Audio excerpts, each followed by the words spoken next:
bonjour, collègues, collègues à Montréal et aussi en l'autre partie du monde.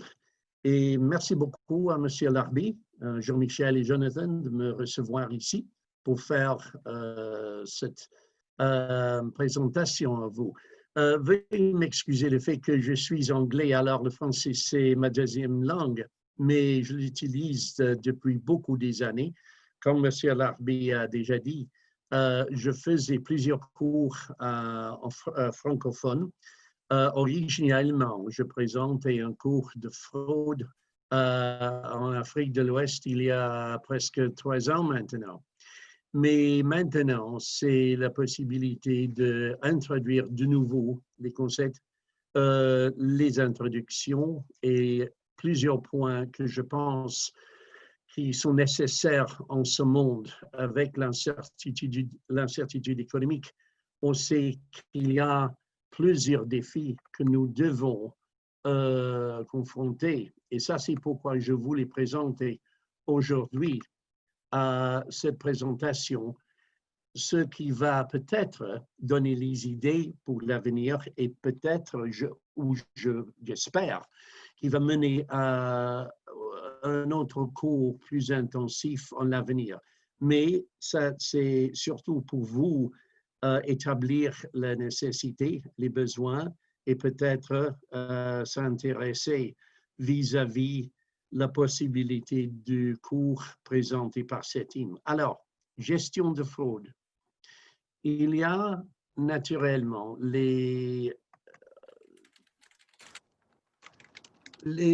questions de qu'est-ce que c'est la fraude, mais aussi les problèmes, les défis et comment on pourrait résoudre ces problèmes, mais aussi développer une stratégie pour construire un agenda et une liste peut-être des exigences qu'on pourrait implémenter en organisation.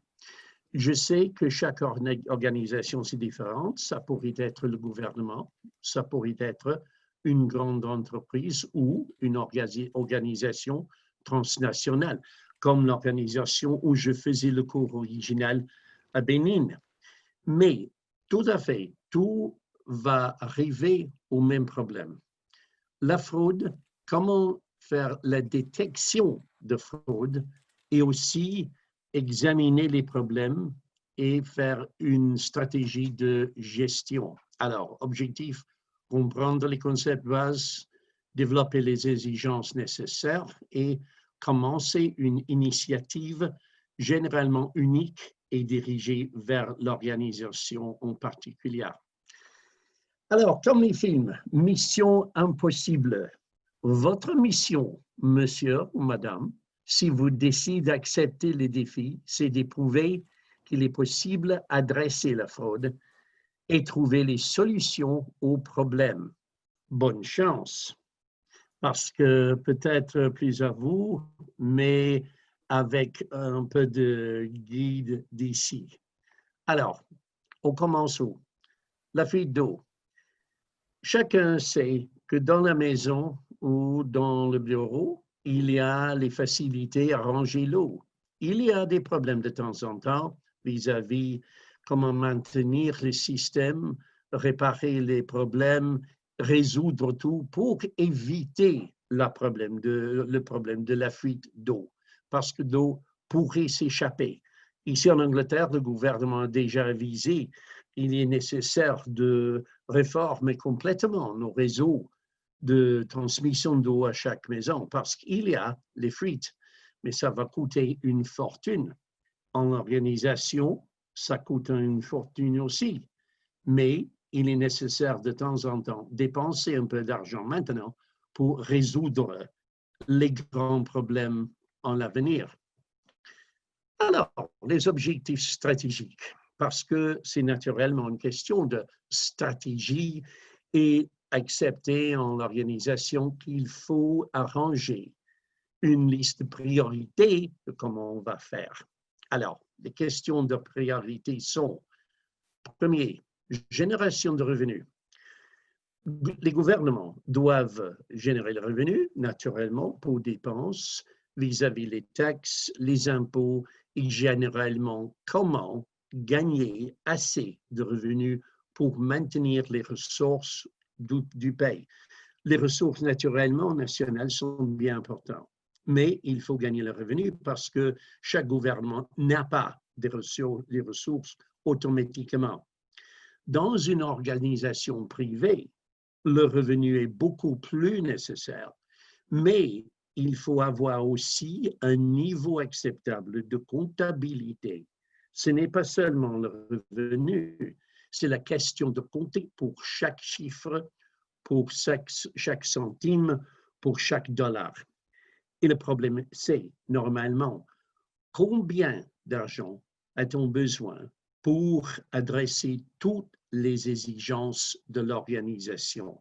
Et ça, c'est où nous devons compter pour tout. Alors, au milieu de ça, il y a cette question de perte de l'argent, perte de revenus, et si ça, c'est une chose qui n'est pas naturelle, ça veut dire la fraude. C'est la chose déshonnête des organisations, parce que malheureusement, il y a comme toujours en ce monde, une attitude de gagner sans nécessairement avoir la responsabilité. Et la fraude, c'est une manière de gagner l'argent sans être comptable, ni d'être honnête.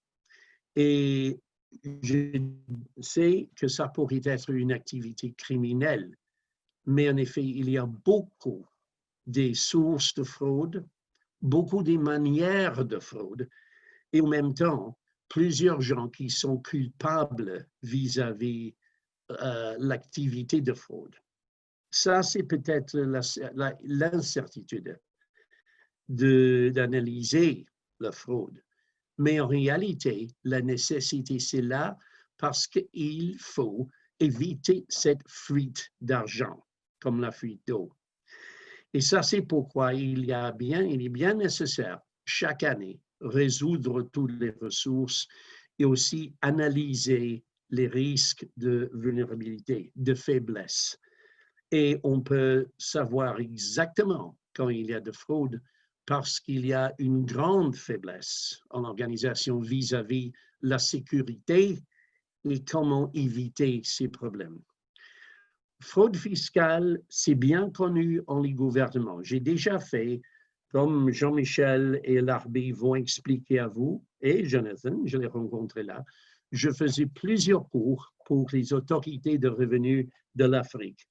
Ghana, aussi je faisais pour Kenya, Uganda, et la réponse était exactement la même. Nous avons besoin des stratégies pour éviter la fraude.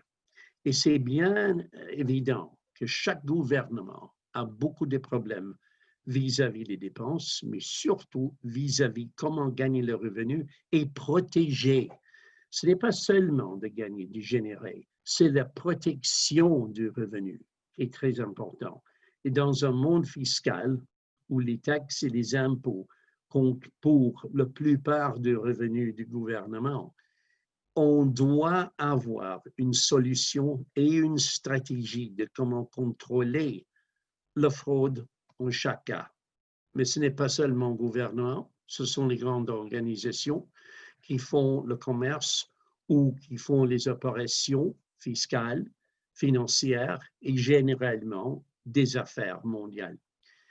Alors, les manières de fraude, il y a beaucoup de manières et je vais les expliquer un peu plus tard. Mais la détection et le risque, c'est la chose la plus importante parce que quand il y a des faiblesses, le risque va être beaucoup plus haut. Et ça, c'est pourquoi gestion de risque est une autre chose que nous analysons. En effet, je fais un autre cours en risque parce que ça, c'est même une matière très, très grande. Et on pourrait faire plusieurs cours en setting pour ça, mais ça, c'est pour l'avenir. Et je ne vais pas nécessairement passer beaucoup de temps à expliquer ça actuellement. Les solutions, naturellement, ce n'est pas question seulement d'une stratégie. On doit avoir des solutions concrètes, tangibles et naturellement qui peuvent être comprises sans problème. Une solution qui est très facile à implémenter, ça c'est une solution qui va marcher, et généralement qui va marcher très très bien.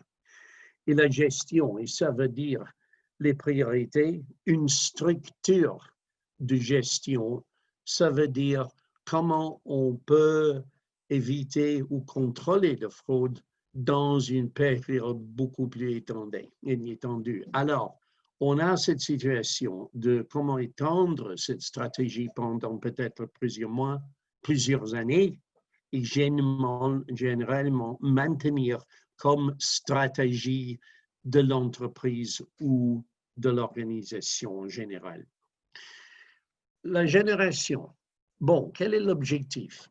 L'objectif, c'est de gagner le revenu assez pour contrôler l'organisation, pour résoudre toutes les exigences vis-à-vis des dépenses, organisation, fonction totale de l'organisation, soit gouvernement, soit organisation privée. Alors, le but, c'est chaque année de gagner un revenu assez pour maintenir l'organisation. C'est exactement la même position. Ça marche à cause de revenus. Ça marche à cause du fait que c'est une organisation privée et ça doit marcher, mais on doit gagner le revenu pour ça. Quels sont les besoins? Les besoins sont les ressources financières, sont en général la nécessité de contrôler les finances, d'avoir un niveau acceptable de comptabilité et de transparence. Le budget, ce qu'on a besoin pour l'année. Chaque gouvernement doit exiger un budget, de le créer chaque année pour dire au public, en général, pour le payer. On a besoin d'une quantité fixe d'argent pour maintenir nos opérations. Alors, ça veut dire qu'on va exiger les impôts et des taxes. Le Canada, c'est le même des autres pays. Chaque pays a un budget national. Une entreprise a exactement la même chose. Chaque entreprise a besoin d'un budget fixe ou flexible pour toute l'année, dépendant des activités. Alors, les exigences, les ressources, naturellement. Les exigences aussi, ressources naturelles, les ressources financières, mais aussi les exigences d'administration, oui, comment diriger l'entreprise ou l'organisation. Alors, ça veut dire que les comptes doivent réfléchir les exigences vis-à-vis une division en chaque département ou chaque élément des comptes pour montrer quelles sont les exigences et combien ça va coûter. Alors, le revenu actuel, qu'est-ce que c'est? Le revenu que nous recevons. Je suis quelqu'un qui travaille. Je suis un employé vis-à-vis ses cours, mais aussi je suis un consultant indépendant. Je dois avoir le revenu pour maintenir ma famille. Chez moi, les autres choses que je fais de temps en temps, peut-être les vacances, quand il y a des possibilités après les restrictions. Alors, le revenu que j'ai gagné, c'est assez pour résoudre tout ça et maintenir ma famille en un niveau de confort acceptable, je dis. Mais c'est la même chose pour tout le monde. Les déficits sont les pertes, généralement. Un déficit pourrait être, par exemple, une perte d'argent à un niveau moins acceptable vis-à-vis ce qu'on gagnait chaque année. Déficit pourrait être simplement le niveau plus bas de ce qu'on gagne à propos de les dépenses en total et le fait qu'on perd l'argent beaucoup de fois. Surtout maintenant, c'est bien évident, plusieurs pays sont en déficit à cause de COVID, à cause du fait que l'économie est très, très faible et naturellement, on ne reçoit pas nécessairement le revenu pour maintenir le niveau confortable ou le niveau d'acceptabilité. Alors, ça veut dire protection de revenus.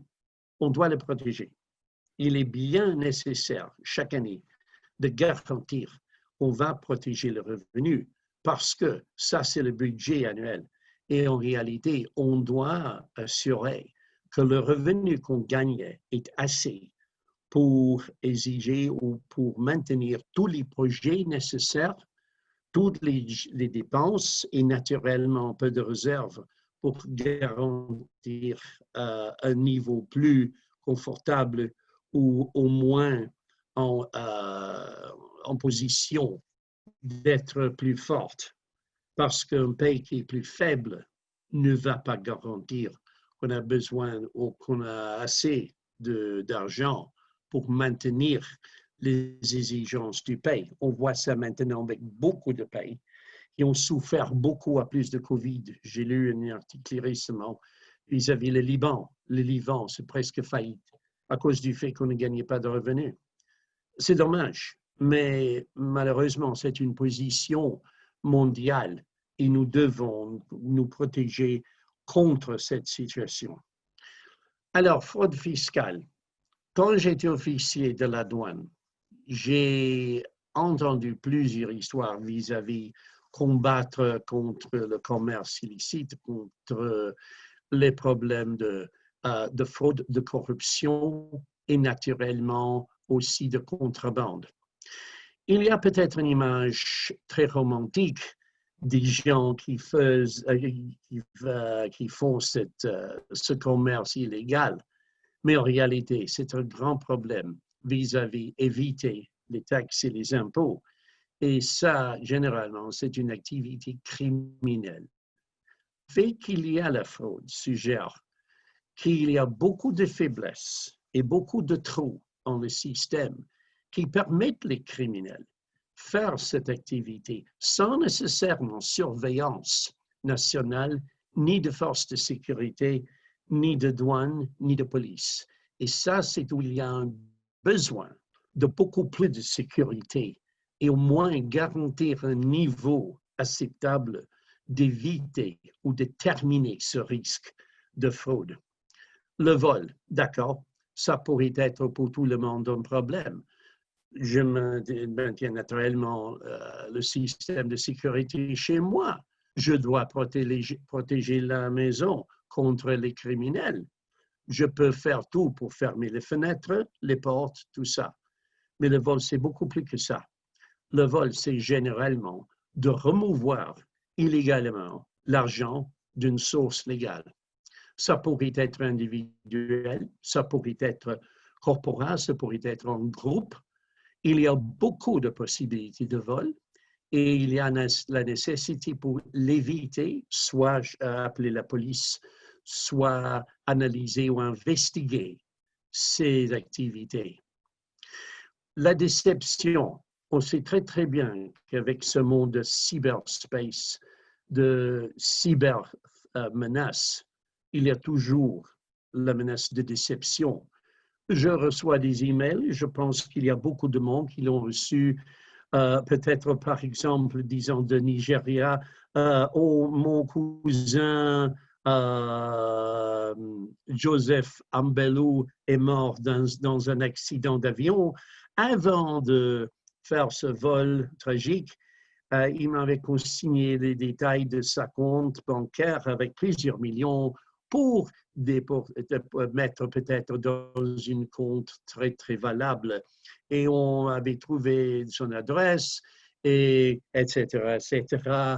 Et nous vous encourageons de peut-être prendre cet avion et mettre dans ta compte. On sait très, très bien que ça, c'est une déception. Il y a beaucoup de scandales et de scams vis-à-vis cette activité. Alors, on sait que déception, c'est un problème pour tout le monde. Détournement des finances aussi. Comment éviter les lois? Comment faire une activité illégale pour gagner? C'est simplement ça. Tricher aussi. Comment remouvoir l'argent des gens plus faibles et de cacher tout sans nécessairement l'investigation des autres, c'est aussi une manière de déception. Et contre les vieux, par exemple, ça a eu un problème depuis longtemps. Évasion. L'évasion, c'est une cause un peu plus difficile à établir. Pourquoi je dis? Il y a des différences entre évasion et éviter. L'évasion, c'est délibérément de refuser de payer des impôts et des taxes, même faire des déclarations fausses. Et on sait qu'en ce monde anglophone, tax evasion, c'est un problème de tous les gouvernements. Je l'ai découvert avec mes cours que je faisais pour les autorités de revenus de l'Afrique. Et l'évasion des impôts et des taxes, c'est une chose très, très grave. Et en réalité, ça pose beaucoup de problèmes de comment garantir qu'on pourrait gagner de revenus de ces sources. On sait que c'est criminel. Le problème, c'est malheureusement que les sources ne sont pas nécessairement dans le pays. Il y a beaucoup d'individuels qui restent dans un autre pays, peut-être Caraïbes, des autres endroits du monde, et il y a les endroits tax havens, pour utiliser une autre expression anglaise. Mais c'est très, très évident qu'il y a beaucoup de gens qui veulent s'échapper du régime national pour garantir qu'on ne doit pas payer des impôts au gouvernement national. Les déclarations fausses.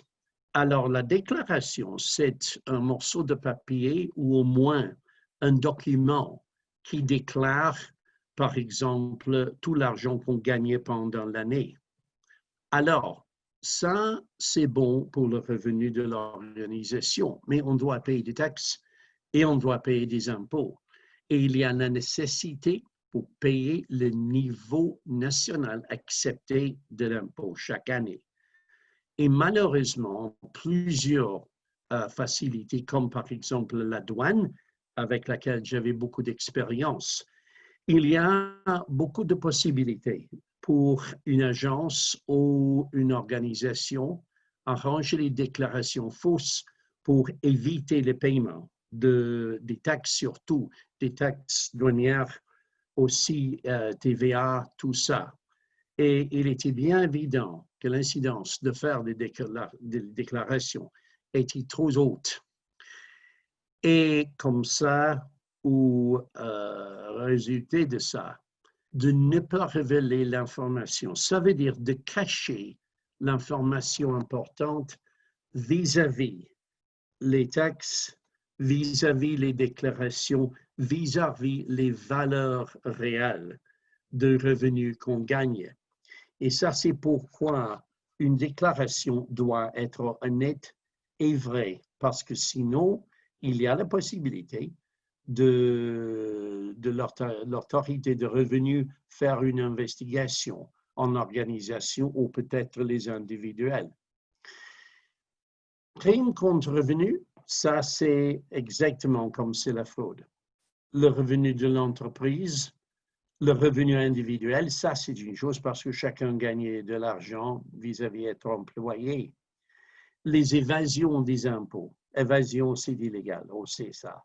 Mais ça pourrait être dans une entreprise ou avec un individuel. Et ça, c'est pourquoi on doit garder contre ça. Et ça, la responsabilité de chacun de présenter une déclaration chaque année avec les chiffres exacts pour garantir que ce qu'on paye est exact aussi et qu'on naturellement va obéir tous les règlements. Et on va continuer avec une activité beaucoup plus honnête. Parce que naturellement, sinon, le gouvernement va investiguer et va investiguer avec un niveau très, très clair et très fort. La fraude de comptabilité, c'est une chose dire seulement déception et vol. Mais la plupart de fraudes maintenant, c'est commise vis-à-vis les comptes. Ça veut dire de manipuler les comptes électroniques pour peut-être montrer une chose qui n'est pas vraie. Je ne dis pas que c'est bien possible ou que c'est impossible. Il y a toujours quelqu'un qui pourrait ajuster, si l'on veut, ou manipuler des chiffres. Et ça, c'est une chose beaucoup plus difficile à trouver. Comptabilité créative, on appelle. Mais c'est une chose très importante et très grave parce qu'il est bien clair qu'il y a beaucoup de fois en le gouvernement où il y a peut-être un niveau plus bas de comptabilité à cause du fait que c'est le gouvernement, mais dans les autres organisations, qui pourraient suggérer que la fraude était trop facile parce qu'il n'y avait pas de contrôle. Si l'on se souvient de l'épisode de Enron il y a beaucoup d'années, je pense 2001, ça montrait comment c'était très facile pour décevoir le gouvernement, simplement de transférer les dettes d'une partie de l'entreprise à l'autre sans être investigué, sans être révélé. Et ça a naturellement mené à la législation Sarbanes-Oxley, qui fait partie maintenant des grandes investigations mondiales et que j'inclus en le cours intensif. Le blanchiment d'argent, ça veut dire que les mafias, les autres organisations plus organisées peuvent transférer l'argent entre les banques, entre les pays pour éviter les investigations ou pour peut-être suggérer que l'argent était très, très bon, il n'y avait pas de problème, alors on pourrait mettre dans n'importe quel compte bancaire. Mais en la réalité, quand l'argent vient des activités plus illégales, par exemple la prostitution, les drogues, tout ça, on sait que très, très bien, ce n'est pas l'argent clair, que c'est l'argent avec une histoire beaucoup plus douteuse. Et ça, c'est pourquoi le blanchiment d'argent, c'est la responsabilité très, très grande des banques et naturellement des gouvernements aussi, avec maintenant la législation en beaucoup de pays pour éviter le blanchiment d'argent et d'au moins terminer les activités où ça c'est possible. Alors, pour tout le monde, je vais suggérer pour vous les 4 éléments ici. Je ne sais pas si c'est possible pour tous les participants de parler ou me donner une idée. Si l'on a des chats, on pourrait peut-être marquer pour moi en ces 4 éléments quel est légal et quel est illégal. Je voudrais penser que tout le monde va savoir exactement les différences entre les deux. Mais si vous pouvez peut-être écrire maintenant dans le chat facilité ce que vous croyez, qu'est-ce qui est légal ou qu'est-ce qui est illégal. C'est possible? C'est très possible, Marc, et pendant qu'on donne quelques instants aux gens pour répondre, on a Oui. Mme Brigitte Mantota qui voudrait avoir des précisions sur quelle est la différence entre la fraude fiscale et financière et comment détecter une fraude fiscale. Est-ce que pendant qu'on attend les réponses sur ta question live avec le chat, tu serais capable de préciser, s'il te plaît? D'accord, ça pourrait être plus tard, naturellement. Pour le bénéfice de tout le monde, il y a naturellement les exigences vis-à-vis la comptabilité légale ou illégale. Mais je voudrais croire que vous avez déjà décidé quelle est la différence. Évasion, c'est illégal. Éviter, c'est légal, mais avec les conditions. On ne pourrait pas nécessairement seulement dire « Oh, je ne dois pas payer des impôts » parce qu'on doit justifier comment arriver à cette solution.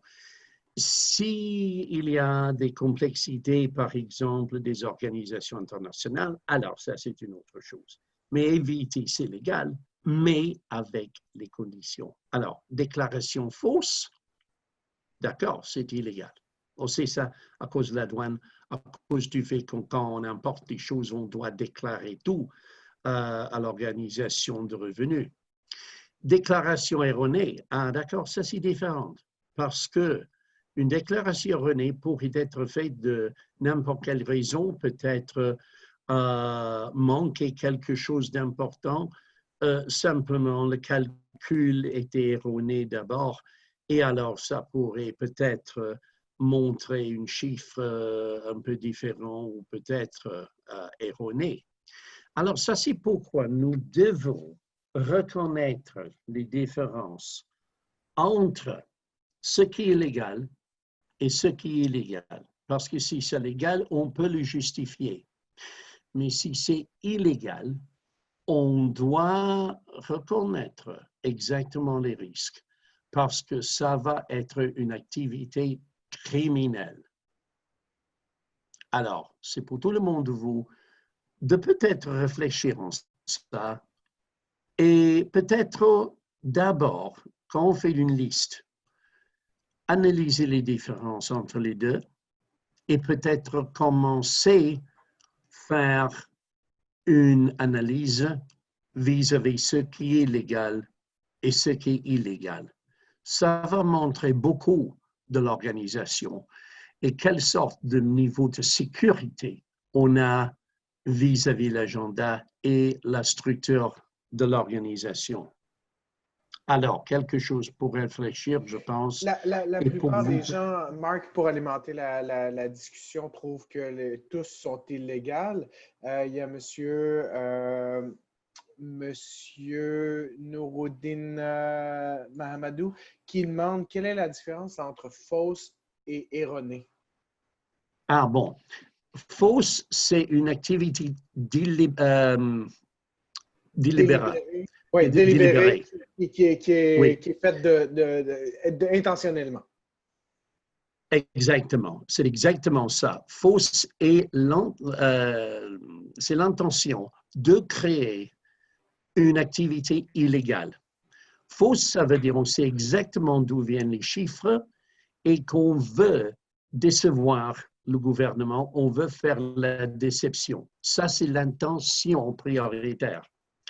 Erroné, c'est simplement qu'on n'avait pas nécessairement calculé tous les chiffres, on fait une erreur. Alors, faire une erreur, c'est possible pour tout le monde.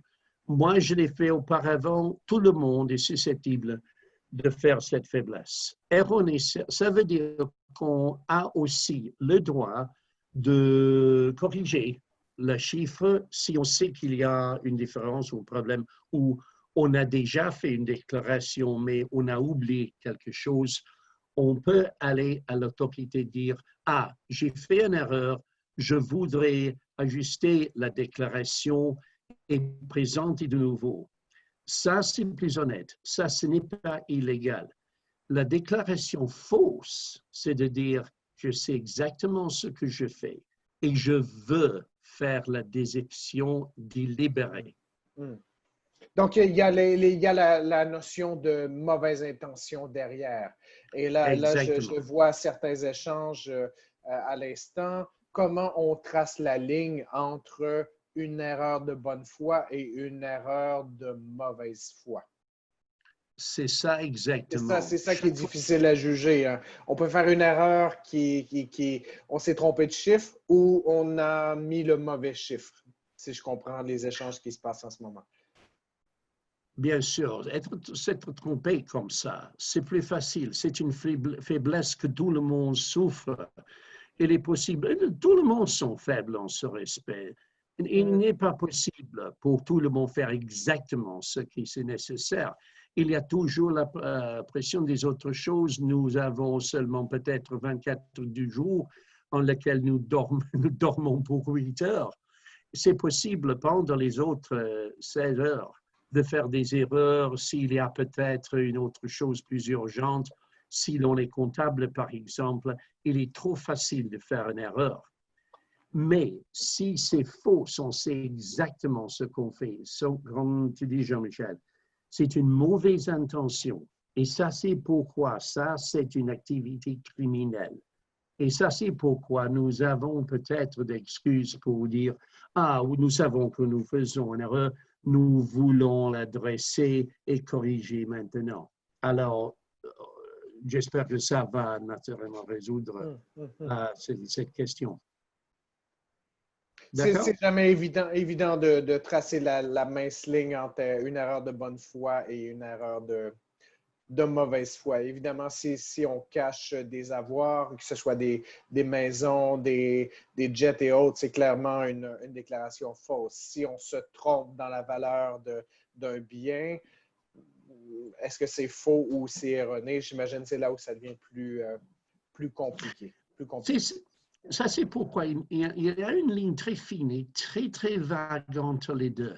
Ça, c'est pourquoi il est très, très difficile pour un cours de loi examiner en total et de faire une décision exacte, parce que beaucoup de fois, le juge pourrait dire « Ah, je ne vais pas l'accepter, que c'est une déclaration erronée » ou à l'autre côté, « Je ne peux pas éprouver que c'était une déclaration fausse. » Et ça, c'est pourquoi il y a beaucoup de problèmes avec ces cours comme ça.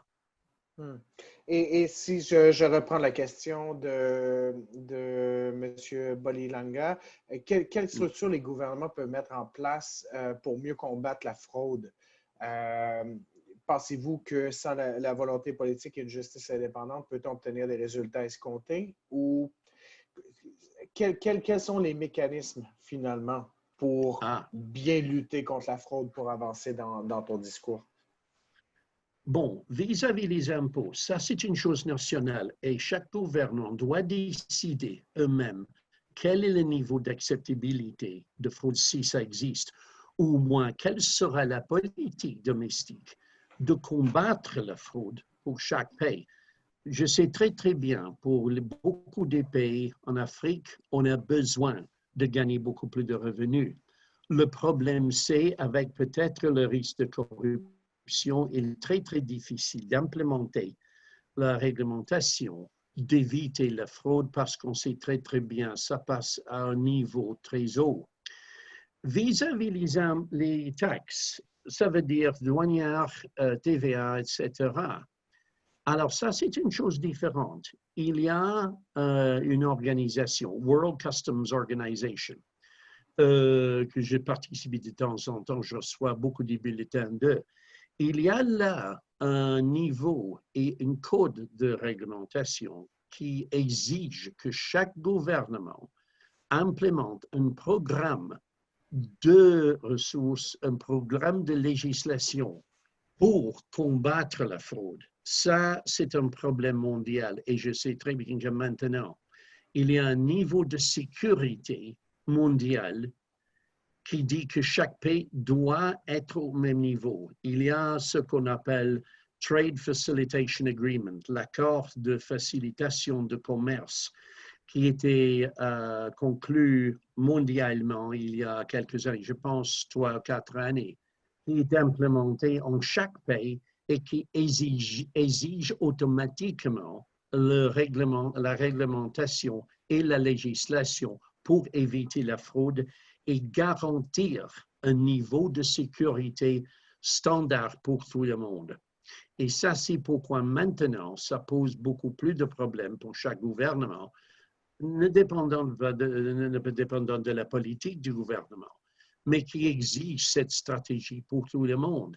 Et je sais très, très bien qu'en plusieurs pays en développement, il est très difficile de maintenir parce que on doit aussi implémenter les systèmes électroniques, les systèmes plus garantiables, plus saufs vis-à-vis le niveau d'investigation et les implémentations des régimes plus stricts. Et ça pose beaucoup de problèmes pour plusieurs pays. Je l'ai rencontré avec Ghana, par exemple, avec Kenya aussi, avec Nigeria, parce qu'on doit dépenser beaucoup d'argent à implémenter les systèmes comme ça. Ce n'est pas impossible, mais on doit passer beaucoup de temps à l'arranger et de dépenser beaucoup d'argent vis-à-vis la structure et la construction des régimes.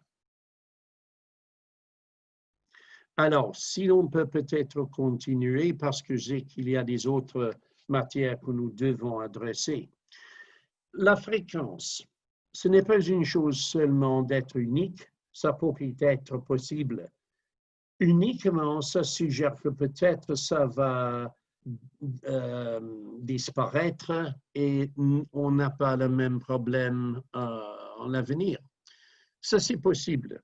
Mais s'il y a quelqu'un ou une organisation qui sait très bien qu'il n'y a pas de sécurité ni du risque de l'investigation, alors on pourrait continuer à faire les activités, de faire les activités de fraude ou de déception, de vol, n'importe quelle chose.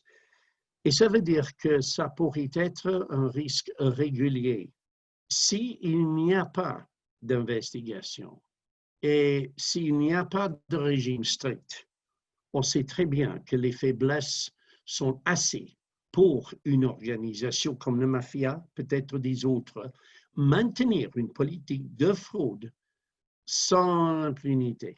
Alors, ça veut dire que chaque pays qui a les faiblesses vis-à-vis de la sécurité va souffrir des instances de fraude plus souvent que peut-être un pays qui a un système beaucoup plus strict, comme les pays de l'Ouest, de l'Occident.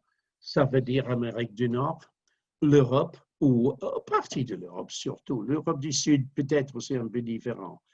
En Afrique, ça dépend beaucoup du niveau d'activité du pays et aussi l'efficacité des systèmes de sécurité.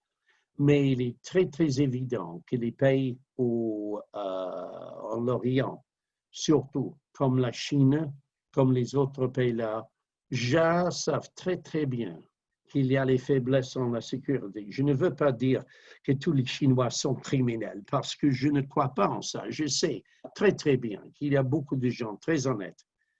Mais il y a l'incidence de fraude dans plusieurs pays où ça suggère que le gouvernement n'avait pas adressé la situation, ni avait implémenté les systèmes ou les régimes de sécurité complète. Et ça, c'est pourquoi c'est un problème à chaque niveau. Les niveaux vont comme une pyramide. En haut, on a le gouvernement. Après ça, on a les organisations liées avec le gouvernement, mais pas exactement gouvernementales. Ça pourrait être transnational, ça pourrait être partie de l'infrastructure, mais qui sont un peu plus privées. Et ça va plus au bas du niveau peut-être des organisations privées financières comme les banques, les services d'assurance, etc. Alors, on va descendre de nouveau au niveau des entreprises plus petites, les entreprises privées, et finalement, au bas de la pyramide, les individuels. Chaque fois, il y a une expansion de cette structure. Et parce qu'il y a un régime en haut qui peut-être permet la corruption ou le niveau de fraude, parce qu'on dit « Ah, nous ne sommes pas comptables », alors on pourrait imaginer exactement ce qui va se passer avec les autres niveaux. S'il y a une organisation plus privée qui dit « Ah, le gouvernement pourrait s'échapper, alors pourquoi pas nous ?» Et ça, malheureusement, c'est l'attitude de beaucoup de gens. Je l'ai vu ici en Angleterre, on pourrait voir en Europe. En chaque pays, il y aura une attitude qui dit « Si le gouvernement n'est pas comptable, on pourrait faire n'importe quelle chose, alors pourquoi pas à nous pour faire exactement la même chose et gagner l'avantage? Parce que s'il n'y a pas d'impunité, s'il n'y a pas nécessairement d'investigation, alors que faire?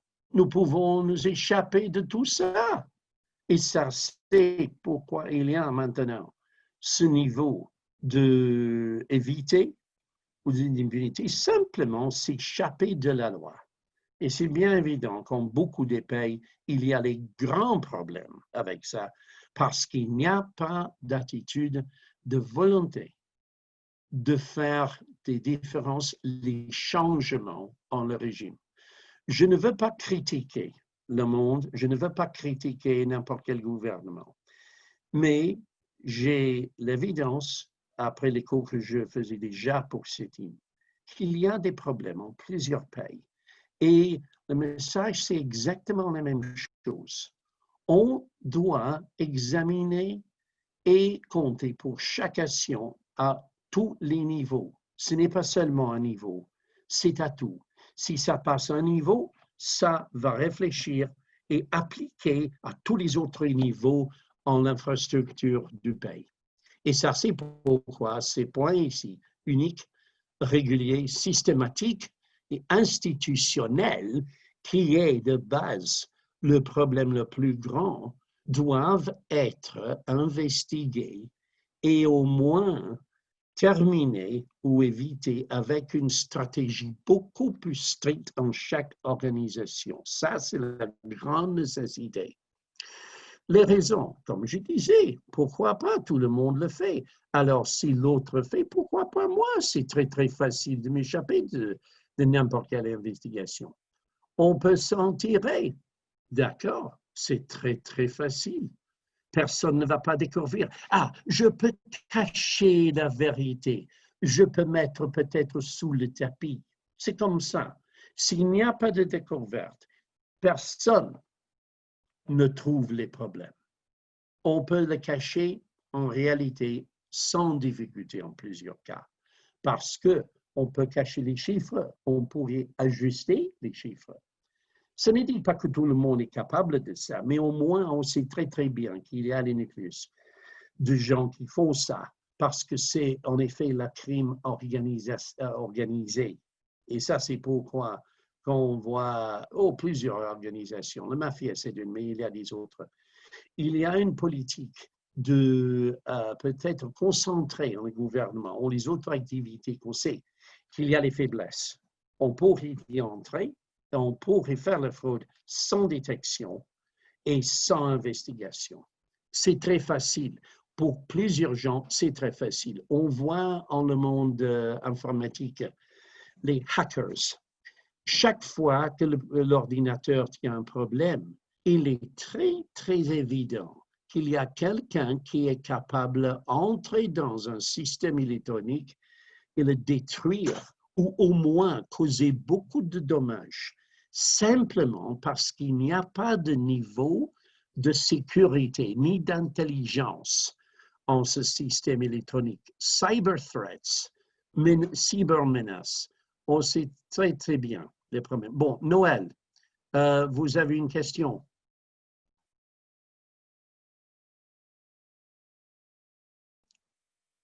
Allô? Vous voulez dire Il y a Jean-Michel? quelqu'un là? Oui, Marc? Oui, Aymeric Noël Mourago a levé la main. Attendez, est-ce qu'on peut lui donner la parole, Jonathan?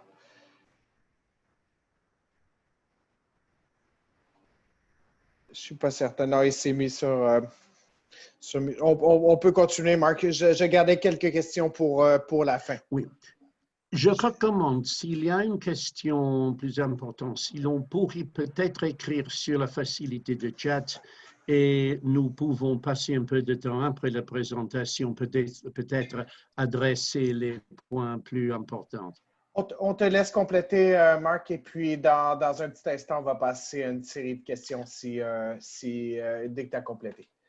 D'accord, ça c'est bon. Bon, alors les raisons sont là.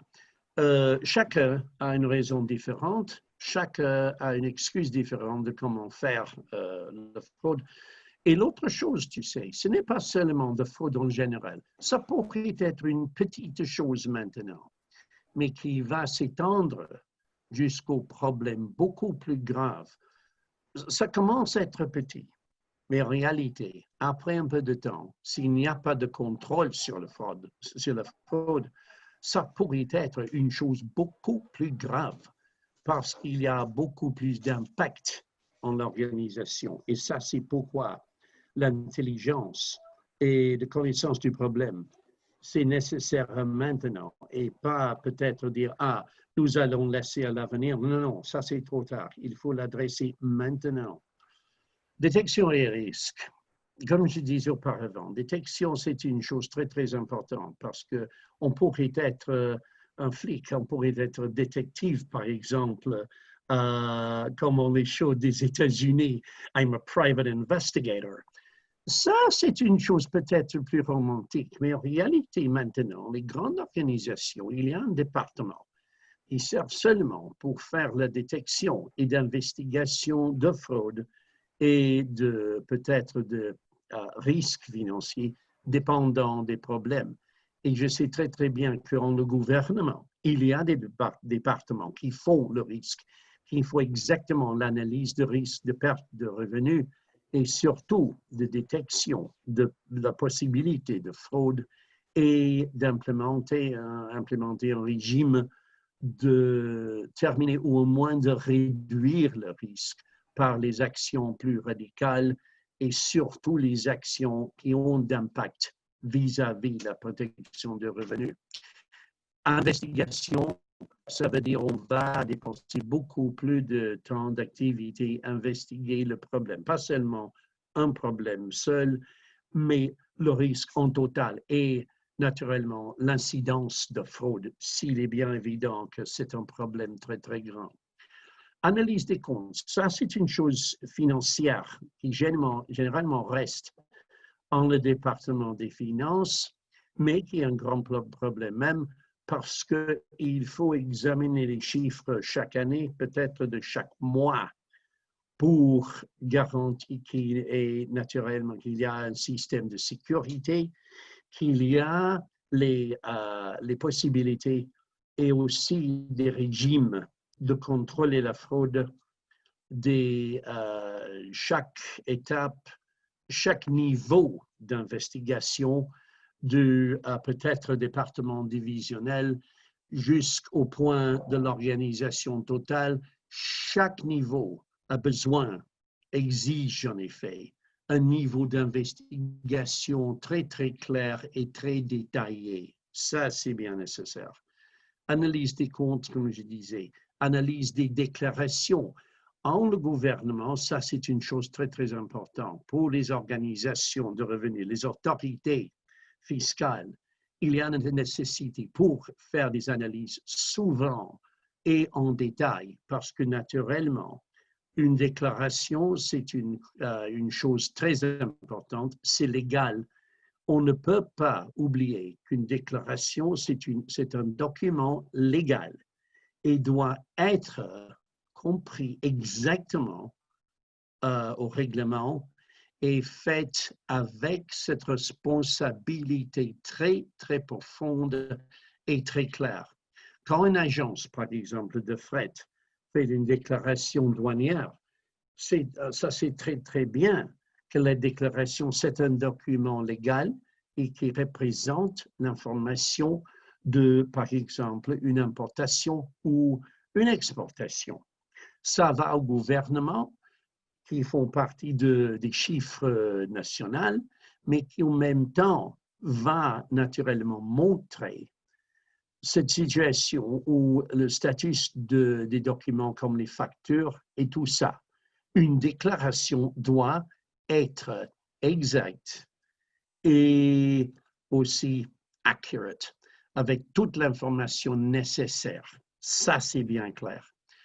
La découverte de pertes, ça peut-être se passer plus tard, après la fraude. Malheureusement, les comptes vont montrer les activités auparavant, pendant l'année, et c'est seulement là où on va découvrir peut-être une perte à cause de l'analyse des chiffres. Malheureusement, mes amis, ça c'est trop, trop tard. On doit avoir le système en place pour éviter, comme on dit en anglais, shutting the stable door after the horse has gone. Fermer la porte après la sortie du cheval. Et ça, c'est une chose qui se passe tout le temps. Et malheureusement, c'est trop, trop tard. Il est nécessaire d'avoir les systèmes en place pour éviter le risque de fraude et pas pour accepter, ah, ça c'est déjà passé, qu'est-ce que nous faisons? Non, non, c'est bien trop tard. Et aussi, le soupçon, le fait qu'il y aurait une fraude dit, ah, ça c'est peut-être un soupçon petit. Mais on doit savoir que le soupçon, c'est le commencement de l'investigation. Le soupçon qui dit « nous devons fermer la porte maintenant », pas plus tard, maintenant, pour éviter le risque en l'avenir de fraude. Et ça, c'est la grande importance de ça. La détection aussi continue. S'il serait délibéré, alors, c'est comme Jean-Michel a dit, c'est la mauvaise intention de créer une chiffre fausse. Il était l'intention d'abord pour faire la fraude, pour décevoir l'autorité ou l'organisation. Intelligence est là pour faire ce soupçon, pour au moins découvrir les risques comme ça et de fermer la porte, de maintenir ou d'implémenter un régime de sécurité pour terminer ou éviter la fraude à chaque instance. Soupçon, j'ai déjà expliqué. Par chance, on ne nécessairement avait trouvé un problème. C'était seulement par évidence d'analyser les chiffres ou simplement par chance qu'on avait découvert qu'il y a un problème. Ça peut-être suggère un niveau d'intelligence plus haut, parce que ça pourrait dire qu'il y a quelqu'un qui pourrait penser en avant des autres. Pour nous, en la douane, c'était exactement comme ça. C'était question d'observation. Observer les situations, observer les chiffres. Et c'était bien intéressant comme on pourrait, par exemple, regarder une femme qui venait de Hong Kong avec un vêtement plus lourd. Disait, on a dit que Hong Kong était très, très froid pendant les nuits. C'est un peu difficile à imaginer pendant l'été alors. Mais c'est une possibilité. J'ai vu plusieurs programmes de télévision montrer les activités de la douane en beaucoup des pays. Australie, c'était un exemple. Canada, c'était un grand exemple aussi, qui avait trouvé, aussi en Europe, qui avait trouvé l'incidence incroyable des gens qui venaient ou qui passaient par la douane avec les valises pleines de vêtements.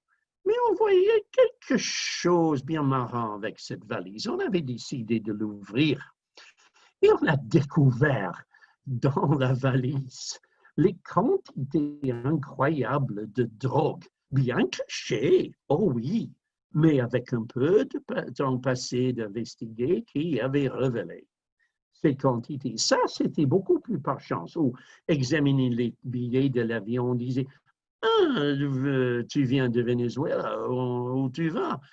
Et on découvre, en minute, tu es seulement en Venezuela 3 jours, qu'est-ce qu'il y a? Et naturellement, la victime, la personne ne pouvait pas répondre à la question. On avait décidé d'examiner les valises. Et on trouvait, qu'est-ce qu'il y a? Il n'y a pas de vêtements ici, alors qu'est-ce qu'on a? Des jouets peut-être, ou des livres, quelque chose comme ça.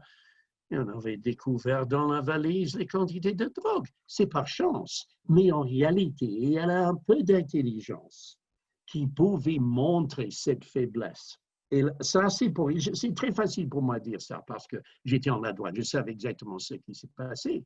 Mais il est possible pour les gens en général, les comptables par exemple, de faire ça avec l'analyse des comptes, de voir quelque chose qui n'est pas nécessairement comme les autres chiffres. Il y a un peu de différence. On va les examiner.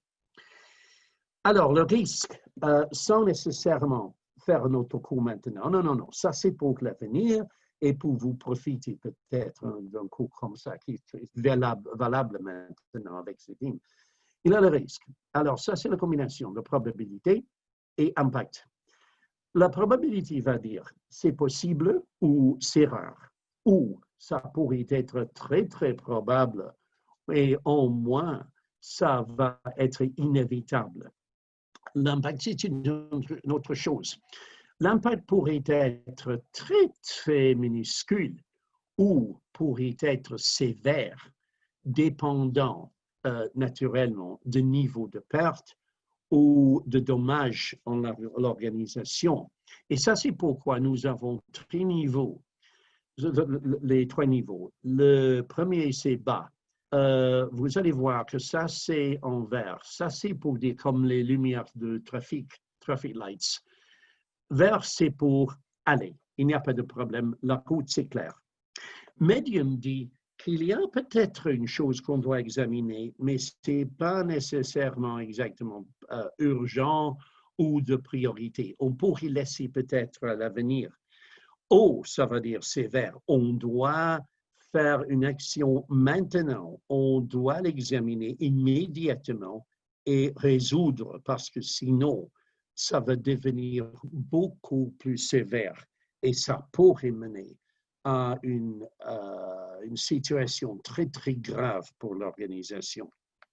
Les procédures examen de base, ça veut dire au niveau très bas de faire peut-être un examen normal.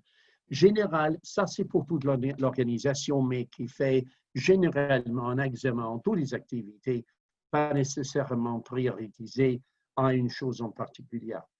Examen minutieux, alors ça passe beaucoup plus de temps et en réalité, ça va durer beaucoup de temps pour examiner, pour implémenter les solutions, pour faire les détails vis-à-vis l'investigation. Et ça aussi, ça a besoin, ça exige les ressources humaines de beaucoup plus de gens.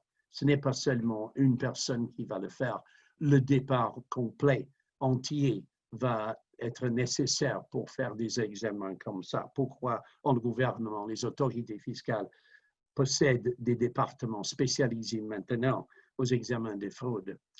Les contrôles aléatoires, généralement les contrôles qui veulent examiner toutes les choses, qui veulent aussi mettre en activité un régime très, très strict. Examen spécifique, alors, on avait concentré un examen sur une partie en particulier des activités parce qu'on sait là qu'il y a un problème qu'on doit examiner maintenant. Investigation formelle, ça veut dire que ça va à la loi, que ça va naturellement beaucoup à un niveau formel, peut-être législatif, peut-être de mitiguer de causes légales. Analyse et audit régulier des systèmes. Alors ça, c'est bien important pour systématiquement l'organisation en général, la structure d'une entreprise, la structure d'une organisation. Je fais maintenant beaucoup de travail et de recherche vis-à-vis cybernétique parce qu'il y a des modèles qui veulent expliquer la viabilité, l'efficacité des organisations.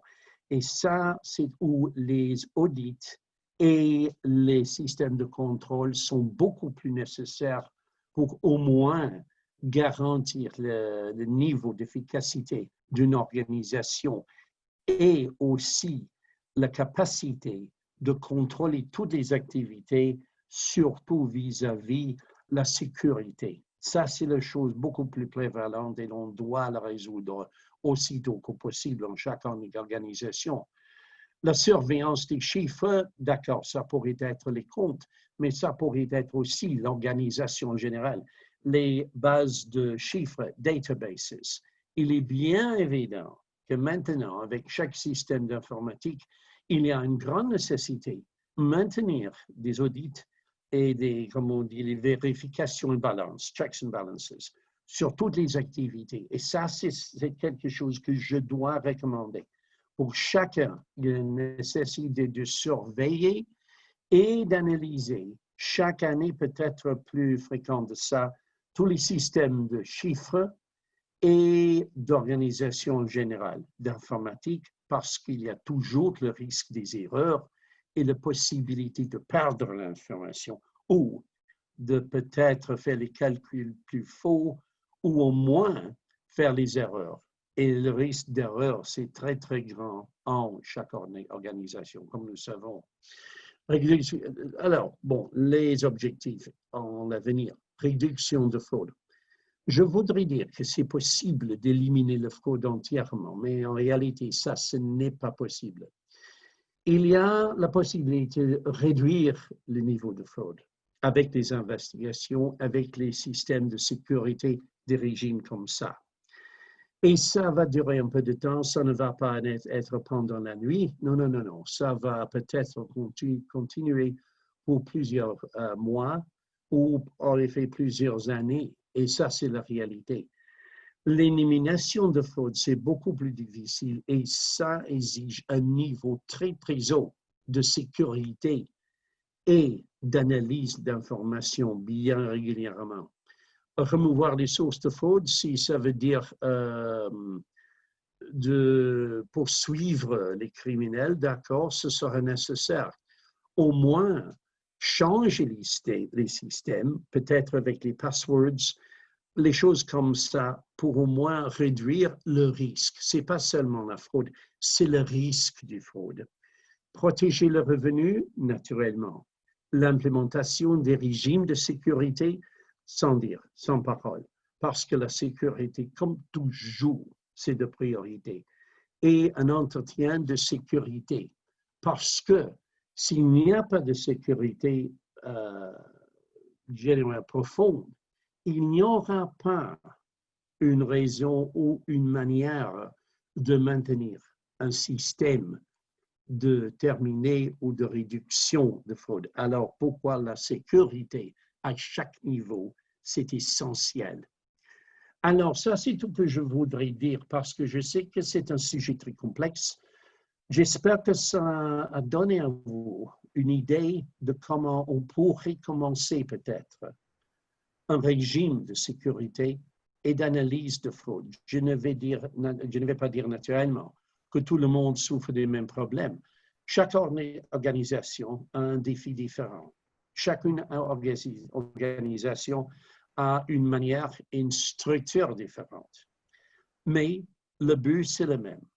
C'est de la réduction de fraude, la réduction de risque et aussi cet esprit de bien-être pour rester en confiance chaque soirée que ce que vous avez fait, c'était pour généralement le bénéfice de votre organisation.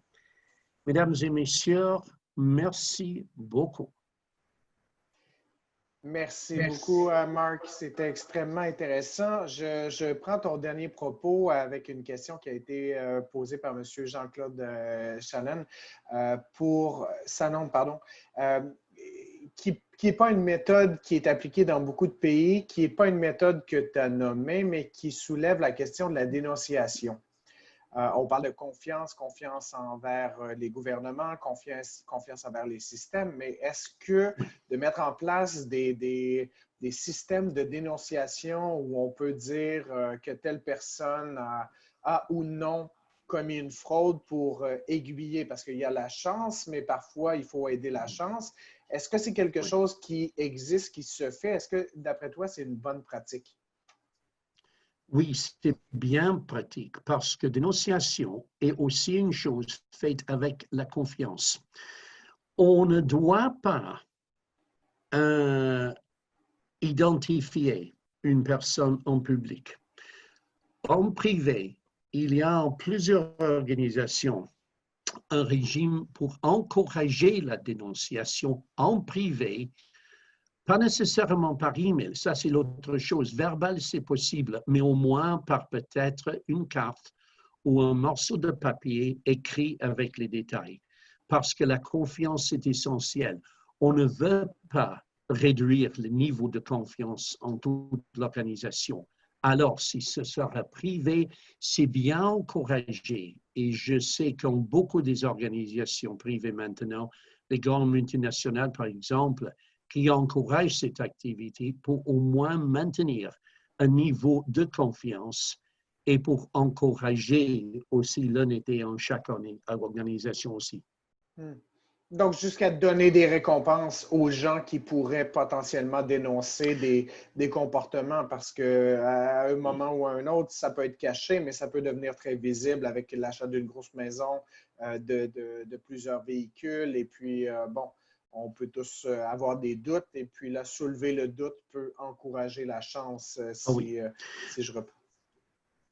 Oui, on pourrait malheureusement abuser le système. S'il y a un incentive financier, alors il y a question peut-être comment je pourrais gagner beaucoup plus d'argent, plus d'argent. Mais en effet, si c'est pour le bien-être de l'organisation, si on sait qu'il y a les incentives et les encouragements d'énoncer des autres, où on sait exactement qu'il y a un risque de fraude, ça c'est bien encouragé parce que ça, naturellement, va générer la confiance et le courage, au moins, maintenir un niveau d'honnêteté en tout le monde et pour garantir qu'on ne va pas accepter une activité illégale ou fraudulente. Effectivement, puis on aurait pu prendre énormément d'autres questions, mais on va clore sur ce dernier point. Marc, s'il y a quelque chose, je crois, d'universel, c'est bien la fraude et la corruption. Ce n'est pas une question africaine, ce n'est pas une question nord-américaine, ce n'est pas une question européenne ou asiatique, c'est une question mondiale. Et puis, je pense que tu nous as apporté plusieurs éléments de réflexion, plusieurs éléments de réponse dont on pourrait discuter plus à fond.